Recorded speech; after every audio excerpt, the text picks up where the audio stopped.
ভক্ত কিন্তু বৃন্দাবনে যায়, আবার কত ভক্তের মনে বাসনা জাগে যদি আমি একটু বৃন্দাবনে যেতে পারতাম, হরে আমার মদন গোপালকে দর্শন করতে পারতাম। কিন্তু সবার তো আর সাধ্যে কুলায় না বৃন্দাবনে যাওয়া। ঠিক আপনাদের মতো একজন ব্যক্তি কৃষ্ণ ভক্ত, সে গিয়েছিল বৃন্দাবনে। বাবা একটু ধনী তো, বৃন্দাবনে যাওয়ার সামর্থ্য আছে বলে বৃন্দাবনে ঘুরে এসেছে। এখন বাবা যারা বৃন্দাবন থেকে আসে, আশেপাশে ভক্তরা কি করে, গিয়ে কিন্তু বৃন্দাবনের বর্ণনা শোনে, কারণ তার তো যাওয়ার সামর্থ্য না। তা ভক্তটি যখন এসে ওই বৃন্দাবনের বর্ণনা করছে, আপনাদের মতো কত ভক্ত সামনে বসে বৃন্দাবনের বর্ণনা শুনছে, কত ভক্ত।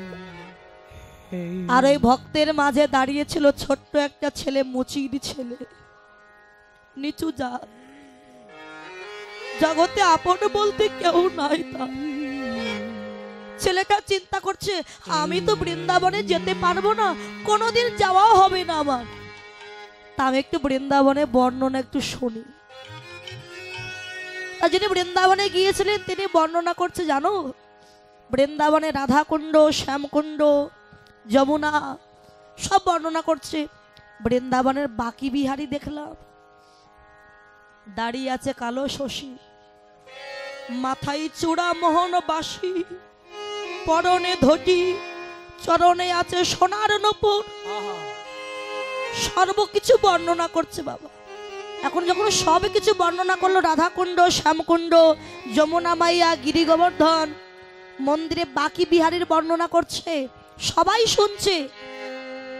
আর এই মুচির ছেলেটি বাবা দাঁড়িয়ে দাঁড়িয়ে ভাবছে, উনি তো সব বললেন, কৃষ্ণ, কালো শশী, মাথায় চূড়া মোহন বাসি, পরনে ধুতি, চরণে নূপুর, কিন্তু কই চরণে তো পাদুকার কথা একবারও বলল না। আমার কৃষ্ণ বৃন্দাবনের পথে পথে খেলা করে, গরু চড়ায়, কত রৌদ্রের তাপ, সেই তাপে সে খালি পায়ে বৃন্দাবনে লীলা করে, খেলা করে। তা উনি তো সব বললো, কৃষ্ণ চরণের পাদুকার কথা তো বললো না।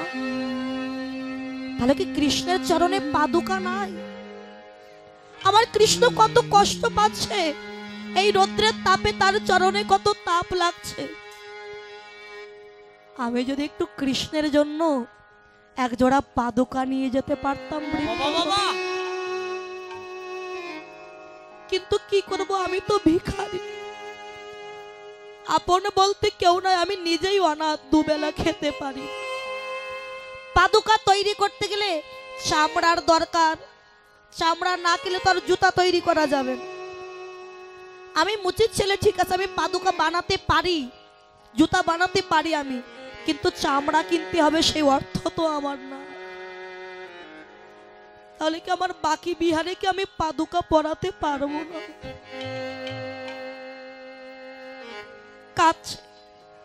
কাঁদতে কাঁদতে বাবা তাকিয়েছে নিজের অঙ্গের দিকে।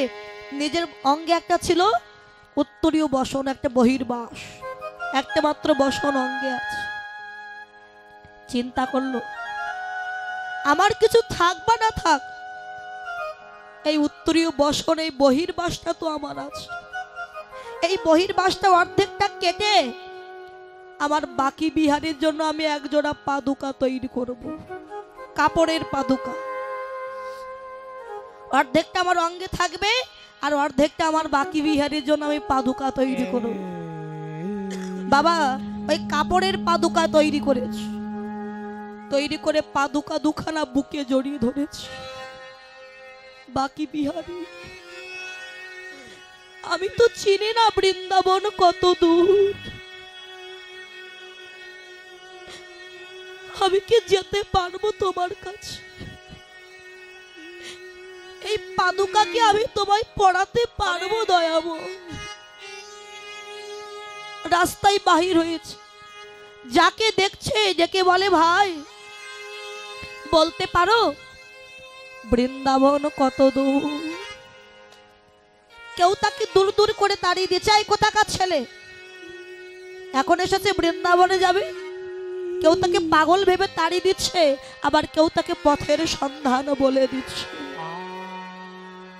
বাবা ছেলেটি হাঁটতে হাঁটতে একদিন ওই বৃন্দাবনে পৌঁছে গেছে। বাবা ওই ভক্ত যেমন বলেছিল রাধাকুণ্ড আছে, শ্যামকুণ্ড, তার পাশে বাকি বিহারীর মন্দির।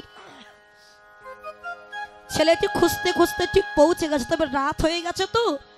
মন্দিরে পুরোহিত বাকি বিহারীকে আরতি করে তাকে শয়নে দিয়ে মন্দিরের দুয়ারটি বন্ধ করে সবেমাত্র সিঁড়ি থেকে নেমে আসছে।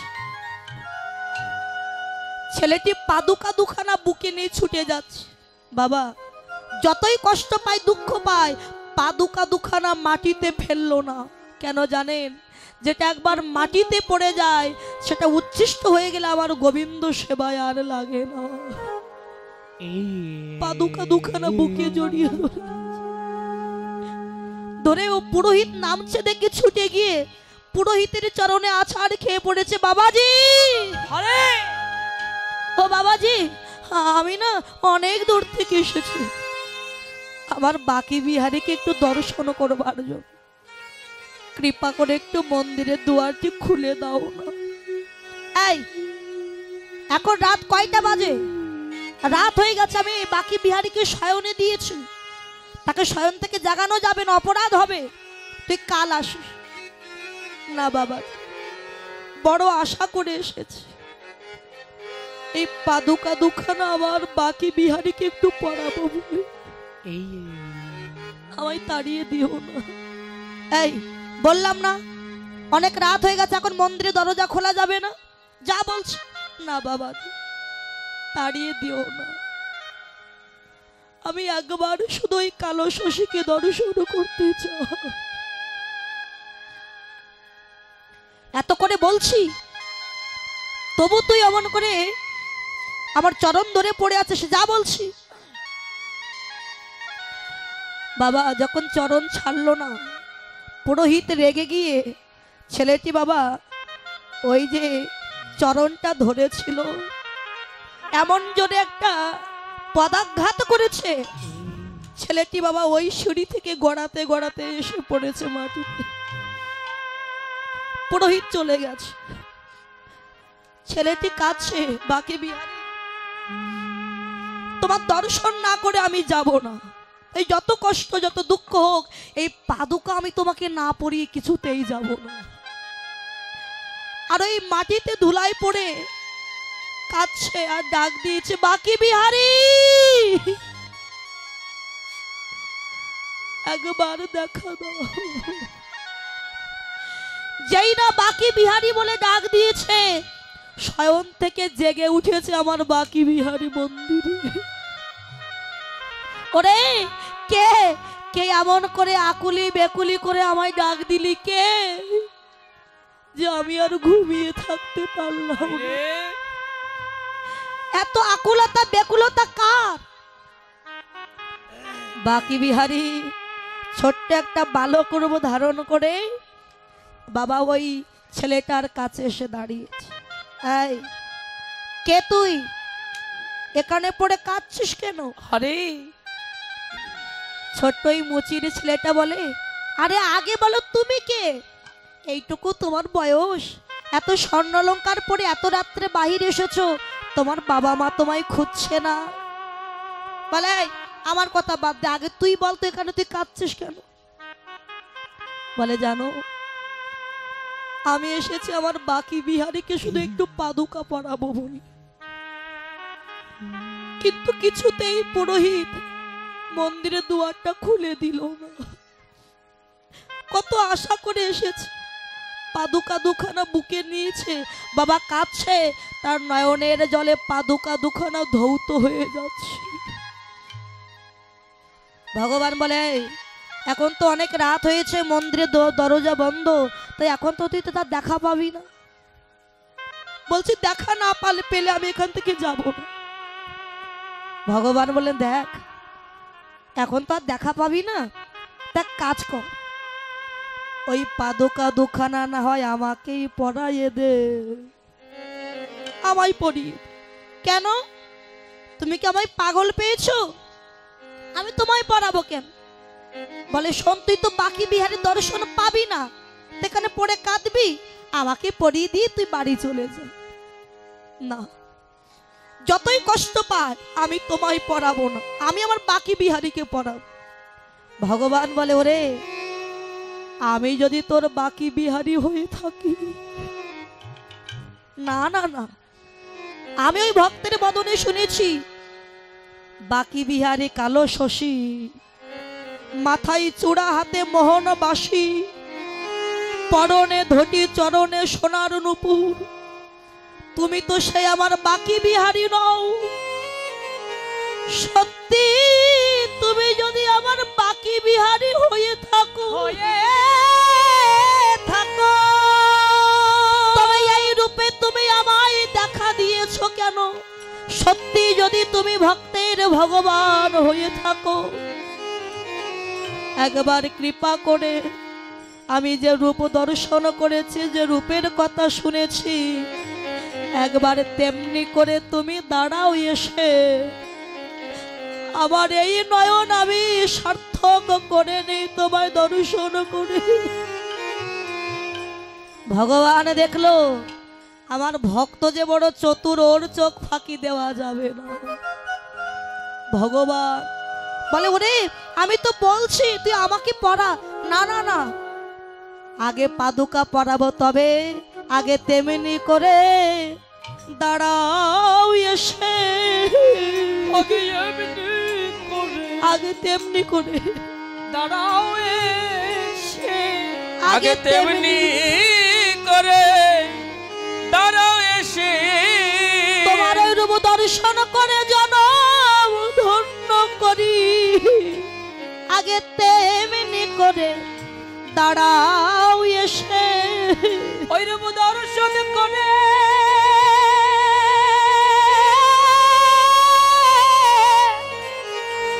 ধন্য করি। আগে তেমনি করে এসে দাঁড়াও এসে। ভগবান ভক্তের মনোবাসনা পূর্ণ করবার জন্য ওই কালো শশী বাকি বিহারী আমার এসে দাঁড়ালো।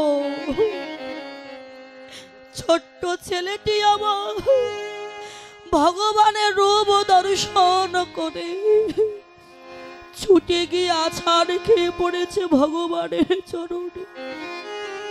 ভক্তের নয়ন জলে ভগবানের চরণ ধৌত হয়ে যায়।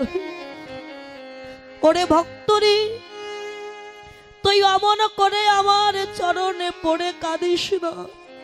তুই এত দূর এলি আমায় পাদুকা পরাবি বলে, অমন করে আর কাঁদিস না রে। একবারে আয় পাদুকা পরাবি, আয় নিতাই গৌর হরি বল।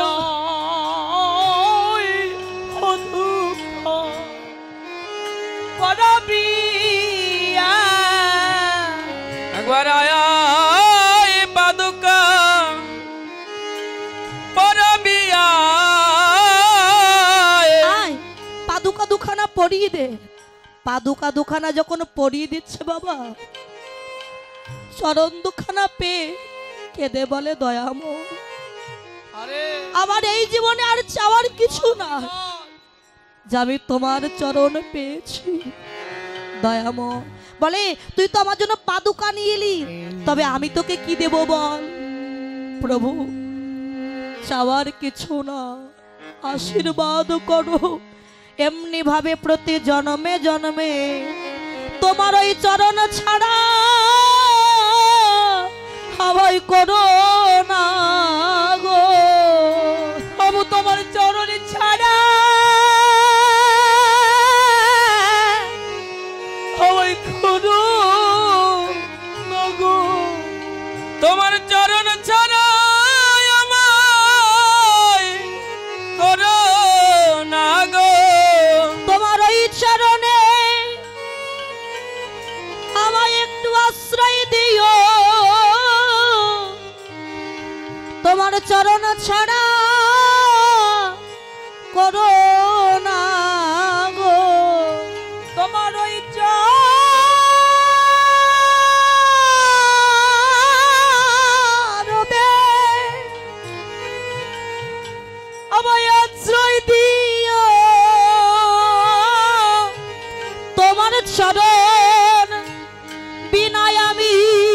কোথায় যাব তোমার ওই চরণে আশ্রয় দিও তোমার চরণ বিনায় আমি কোথায় যাব চরণ বিনা আমি জানি না তোমার চরণ বিনায় আমি কোথায় যাব চরণ বড় ভালোবাসি তোমার ওই চরণে আশ্রয় দিও এ জ্বলবে না হরি বল হরি বল জ্বলবে জ্বলবে তোমার ওই চরণে আশ্রয় দিও এ জ্বলবে না জ্বলবে জ্বলবে ওই চরণে আশ্রয় দিও আমার ওই চরণে